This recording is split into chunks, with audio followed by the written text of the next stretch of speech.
here, question 18. This is a kite. Let's try to find the values of x and y. Notice that these are going to be parallel because you see how this is in between the angles, right?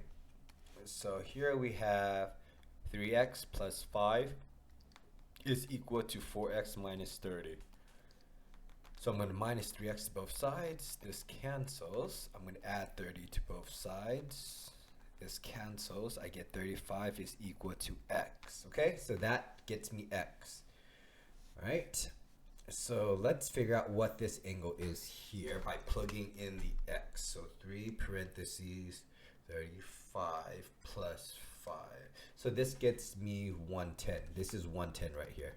Okay, notice that this is actually an angle bisector. So this becomes 2y minus 20. If you just ignore this part, like take this part out, okay? Right, so let me show you. Take this whole part out, right? Okay, that's actually just a triangle where you can do y plus 2y minus 20 plus 110 is equal to, that's a triangle, so that's 180. So this becomes 3y plus 90 equals to 180 minus 90 minus 90. 3y is equal to 90, so y equals to 30. There you go. Okay, same thing here. Notice this is a perpendicular bisector, so this is 45, this is 45. If this is 3x, this is also 3x over 2. Okay, well, this is congruent to this, but it's useless. Y equals to 6x. That's useless. We can't do anything about that.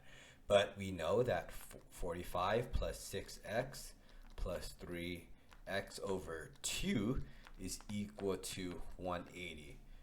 Right? The weird part is that fraction, okay? So minus 45 to both sides. This cancels. 6x plus 3x over 2 is equal to 135. All right, you gotta add this. So let me see. Make this over 1. So if I scale that properly, this becomes a 12. This becomes a 2. Now I can add. This becomes 15x over 2 is equal to 135. Multiply by 2 to get rid of the fraction. Now you get 15x is equal to 135 times 2, 270. Divide by 15, you get x is equal to 18. Okay, bring it up here. 6 parentheses 18 to solve for y. That gets you 108. There you go.